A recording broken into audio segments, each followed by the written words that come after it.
안녕하세요. 사실 이 전원주택이라는 건 쓰는 주택입니다. 그냥 이렇게 소비하는 주택이고 재테크가 되는 것도 아니고 어떻게 하면 좀 손해를 덜 보고 손해를 보더라도 손해를 덜 보고 집을 만들 수 있는가, 사실 이런 게 이제 주제겠죠. 저는 지금 지악산 동네에 살고 있어요. 지악산이 어디 있어요? 강원도 원주죠. 행정구역명은 횡성군입니다. 제가 오늘 그 열차를 타고 왔는데 여기까지 오는데 한 1시간 반 정도 걸렸어요. 하여튼 그렇게 가깝고 하다 보니까 도시에서 들어와 사시는 분들이 많은데, 오래전에 오셨던 분들은 다 짐을 정리하고 내려와서 사시던 분들인데, 지금 최근 들어서는 도시를 남겨놓고 오시는 분들이 많습니다. 이게 이제 최근에 나타나는 여러분들한테 드릴 수 있는 트렌드고요. 여기서 이제 하나가 문제가 되는 게 하나가 있죠.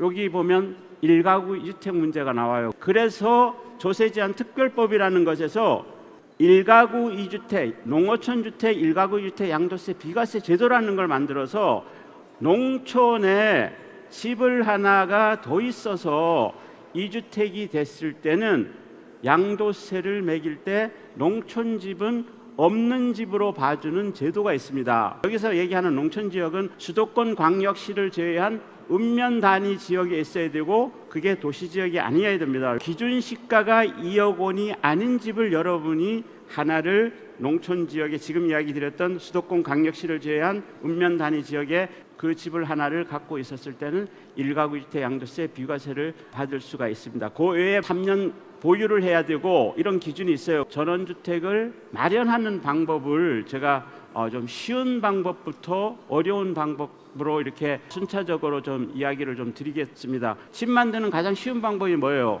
부모님이 고향에 사시면 아버지 집 물려받으면 가장 쉬워요. 그 다음에 좀 절차상으로 쉬운 방법이 뭐냐 하면 뭘 것 같아요? 있는 집 사면 돼요, 그죠? 근데 이제 그렇게 하시는 분들 중에 또 어떤 게 있어요? 내가 집을 사서 고쳐서 써보겠다 이렇게 하시는 분들 계시죠. 진짜 이거를 멋있게 고치겠다 생각하고 헐쭉한 집 샀다가는 시체말로 쌍코피 터질 수가 있어요. 고친다는 것은 뜯는 행위가 있어야 돼요. 뜯으려고 그러면 그 자기 혼자서 뜯어지나요? 누가 가서 뜯어야 될 거 아니야. 요즘은 뜯어놓은 건축물, 폐기물 이거 버리는 거 비용 엄청나게 줘버립니다. 어지간한 시군에서는 받아주지도 않아요. 그래서 이 고쳐서 쓰는 집이 그렇게 힘들다는 겁니다. 옛날 집 하나 사갖고 여기다가 카페 하나 차리면, 아니면 민박집 요즘 TV에 나오는데 한옥 다 고쳐서 게스트하우스 하고 하는데 대박 난다 그러더니 나도 그거 한번 해보겠다 이렇게 해서 하겠다고 생각하고 여러분들이 빈집 하나 사갖고 그거를 그렇게 카페로 하려고 한다 그랬을 때는, 그러면 거기에 뭐가 수반돼야 되는가 하면 영업행위라는 걸 해야 돼요. 집에서는 영업행위 허가가 안 되니까 그걸 하려고 하면 거기에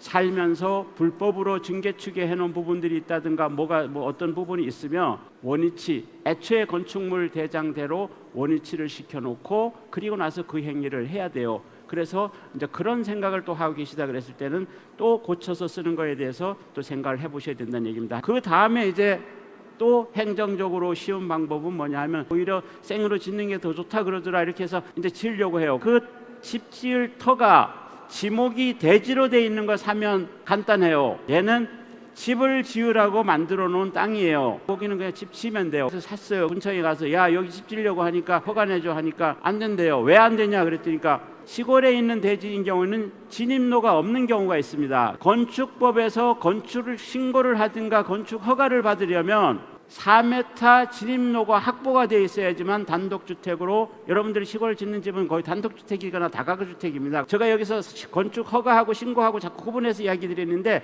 농어촌 지역에서는 60평이 넘는 집을 지을 때는 건축 허가를 받아야 돼요. 그리고 60평이 넘지 않는 집을 지을 때는 건축 신고로 짓는 겁니다. 이제 그 다음에 이제 여러분들이 좀 골치 아프지만 많이 이용하는 방법, 농지를 사든가 산지를 사서 그걸 전용 허가라는 걸 받아서 그렇게 해서 집을 짓는 방법이 있습니다. 농지는 뭐냐 하면 농사 짓는 땅이에요. 농지는 구입할 때도 아예 헌법의 경자유전의 원칙에 따라서 자격을 얻어갖고 구입한 다음에 거기에다가 내가 작용해서 농사를 지어야 되고, 작용해서 농사 짓지 않으면 아예 그냥 그거는 농사지을 사람한테 팔라고 국가에서 강제로 매각 명령을 받고 그래도 못 팔으면 공시지가의 30%에 해당하는 이행강제금을 탈 때까지 물어야 되고 하여튼 뭐 이런 식으로 관리를 하고 있습니다. 그러니까 야 거기는 콩 심어야 되는데 왜 거기다 집을 심으려고 하느냐 이렇게 이제 나오는 거예요. 그래서 농지인 경우에는 농지를 집터로 만든다고 해서 이게 전용 용도를 바꾼다는 얘기죠. 농지 전용이라고 하고 산지에다 집지면 산지 전용 허가가 필요한 거예요. 산지나 농지 중에서 전용 허가를 내줄 때 보는 기준이 뭐냐면 농지법에서는 농지를 두 가지로 나눠놨어요. 농업진흥지역, 우량농지, 마을 벌판이라든가 경지정리 잘해놓고 농수로 닦아놓고 농로 닦아놓은 이런 데들 바둑판 같이 이렇게 쫙 그림같이 이렇게 잘라놓은 정부에서 돈 들여갖고 개관해주고 이런 데들은 우량농지, 좋은 농지예요. 여러분들 잘 아는 절대농지 개념입니다. 이런 농지 갖고 들어가서 야 여기다 집 지으려고 하니까 전용허가 받으면 된다는데 전용허가 내줘 하면 택도 없는 얘기죠. 그거 안 해줘요. 거기는 여기다 집을 지을 수 있는 사람이 있습니다. 그걸 이제 농업인 주택이라고 하는데 무주택 농업인 거기서 농사 열심히 짓고 있는데 집이 없어요. 근데 집 지을 땅도 없어.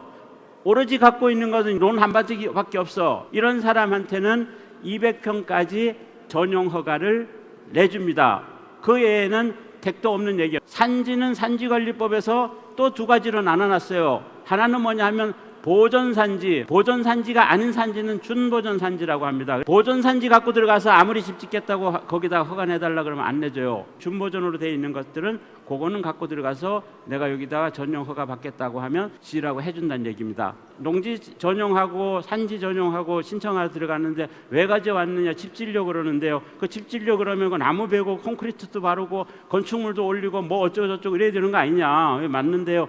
그러면 그거는 개발이니까 개발행위 허가를 또 받으라고 해요. 그래서 이제 이 개발행위 허가가 사실 중요해요. 농지 전용 허가, 산지 전용 허가는 그냥 개발행위 허가 났다 그러면 얘는 그냥 따라서 자동으로 나온다 생각하셔도 됩니다. 무방할 정도로 따로따로 나는 거지만 우리나라 땅은 이 국토를 장기적으로 어떤 플랜으로 여기를 어떤 개발을 하겠다는 목적으로 해서 4조각을 내놨어요. 주거단지 있고 공업단지 있고 상업단지 있고 근린공원 있고 이런 데들은 이건 도시지역이에요. 우량농지, 우량산지 이런 애들은 다 추려갖고 농림지역이라고 해놨어요. 또 국립공원이라든가 한강변이라든가 자연환경보존지역이라 해서 또 일단 하나를 또 만들어놨어요. 근데 얘는 도시도 아니고 농사짓고 나무 심기도 별 볼 없고 자연경관도 별 볼 없고 이런 애들은 뭘 해야 돼요? 형편없는 애들, 문제아들, 좀 모자란 이런 땅은 관리를 해야 될 거 아닙니까? 그죠? 그래서 관리가 필요한 애들이라 해서 관리지역 이렇게 해놨어요. 관리지역. 근데 관리지역을 갖고 들어가니까 얘는 형편없는 애인데 개발행위 허가를 잘 내줘요. 그래서 여러분들이 시골에서 땅을 갖고 내가 개발을 하겠다 그러면 가장 먼저 이제 보는 게 용도 지역이 관리 지역인가 아닌가를 보는 겁니다. 그렇게 한 다음에 내가 여기 개발 행위 허가를 신청하니까 왜 왔냐? 집 지으려고 왔는데요. 그러니까 그러면 저기 건축가에 가서 건축 허가 받던 건축 신고를 같이 받아라. 그래서 이제 같이 합니다. 요걸 건축 복합 민원이라 그래요. 내 집을 어떻게 짓겠다는 이제 도면이 필요한 거예요. 도면 맞춰갖고 이제 갖다 주면 그러면 공무원이 현장 나와보고 문제 없으면 도장 찍어줍니다. 그러면 이게 건축 신고가 끝난 거예요. 그러면 그 다음에 착공 신고라는 걸 하고 그리고 이제 집을 짓게 됩니다. 현장 관리를 하는 사람이 고용이 되어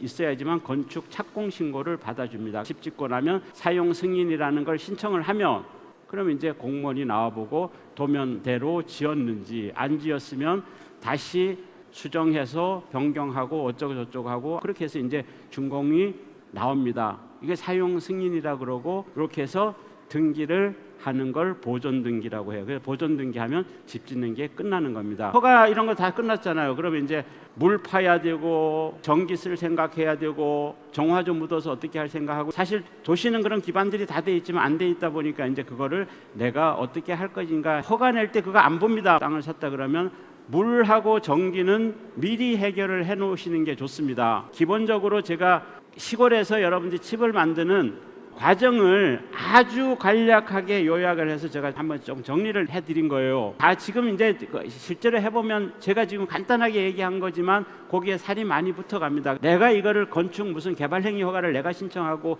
전용 허가, 산지 전용 허가를 내가 신청하고 건축 신고를 내가 하고 이걸 못하죠. 그건 다 도면이 있어야 되고 현장을 측량해갖고 어떻게 할 건지 다 하고 비용도 수반돼서 따라가고 이렇게 되는데 요걸 대신 해주는 데가 어딘가 하면 시군청 앞에 가면 토목 측량 설계 사무소, 토목 엔지니어링 사무소 이런 간판 달고 하는 데들이 일반적으로 개발 행위 허가, 전용 허가를 대신 받아주고 돈을 받는 일을 합니다.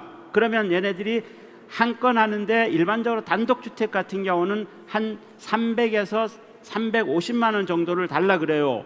그 자기네들이 와서 현장에 와서 측량하고 이때 측량은 법률적인 효력이 없는 측량이에요. 거기서 와서 하는 거 도면 그리기 위한 용도로 하는 측량입니다. 그래서 이렇게 해서 비용을 내고 그렇게 내가 누구하고 같이 그렇게 하는 겁니다. 내가 그거를 가서 혼자 가서 신고하고 혼자 가서 허가 받을 수 있는 그거는 어려워요. 제 이야기는 여기서 마치도록 하겠습니다.